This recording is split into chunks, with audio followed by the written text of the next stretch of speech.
இந்த கடகராசி பார்த்தீங்கன்னா, இந்த கடகராசி நண்டு பலகால சின்னம் உடையது கடகராசி. இந்த ராசியை வந்து நம்ம சாதாரணமா எடுத்துக்க முடியாதுங்க. இவங்களுக்கு வந்து எப்பொழுதுமே மனநிலை எப்பொழுதுமே ஒரு நிலையில் இருக்காது. பல மாற்றங்களை உண்டாக்கக்கூடிய ஒரு தன்மையும், பல மாற்றங்களை அனுபவிக்கக்கூடிய ராசியாக இந்த ராசிகள் இருக்கும்னு வச்சுங்களேன். எதையுமே இந்த ராசி உள்வாங்கக்கூடிய தன்மை, அதாவது எந்த ஒரு விஷயத்தையும் உள்வாங்கி வச்சுக்கணும்னு வச்சுங்களேன். சீக்கிரம் வெளியிடாது அப்படிங்கிறது. அதாவது இந்த ராசிக்காரங்களுக்கு வந்து இப்போ இந்த மாதத்தில் பார்த்தீங்கன்னா, கடகராசிக்காரங்களுக்கு ராசி அதிபதியாக வரக்கூடியவர் பார்த்தீங்கன்னா சந்திர பகவான் 4ஆம் இட சுகஸ்தானத்தில் இருக்கார். அப்போ 4ஆம் இட சுகஸ்தானம் அது ராகுவோட சாரத்திலே இந்த மார்கழி மாதம் பிறக்குது.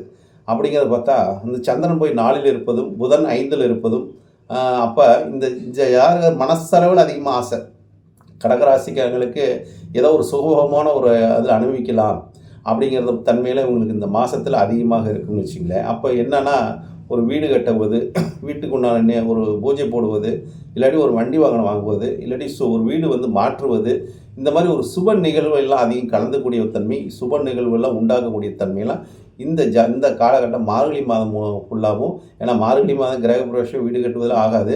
அதுக்குண்டான வேலையெல்லாம் நீங்கள் வந்து ஆரம்பிக்கிறது, செஞ்சு வைப்பது, அது முயற்சி எடுக்கிறது உங்களுக்கு சால சிறந்த ஒரு நிகழ்பாடை கொடுக்குது இந்த மாதத்துக்கு. ஏன்னா 6ஆம் இடம் பார்த்தீங்கன்னு வச்சுக்கோங்க, உங்களுக்கு 6ஆம் இடத்துல பார்த்தீங்கன்னா சூரியனும் செவ்வாயும் இருக்காங்க. அதாவது சூரியனும் செவ்வாய் 6ல் இருக்கும்போது உங்களுக்கு வந்து உத்தியோகஸ்தானம் நல்லா இருக்குது. இந்த மாதம் வந்து உங்களுக்கு உத்தியோகத்தில், அதாவது வேலையில் இருக்கிறவங்களுக்குலாம் நல்ல அனுகூலமான ஒரு தன்மையை ஏற்படுத்தி கொடுக்கும். பதவி உயர்வு கிடைக்கும். ஏன்னா அந்த கடகராசிக்காரங்களுக்கு பதவி உயர்வு கிடைக்கக்கூடிய ஒரு தன்மை இருக்குது. அதனால் இந்த மார்கழி மாதம் ஃபுல்லாகவே உங்களுக்கு தெய்வ அனுகூலம் என்று பார்க்கும்போது சனீஸ்வர பகவானை வணங்கிட்டு வருவது நல்லது.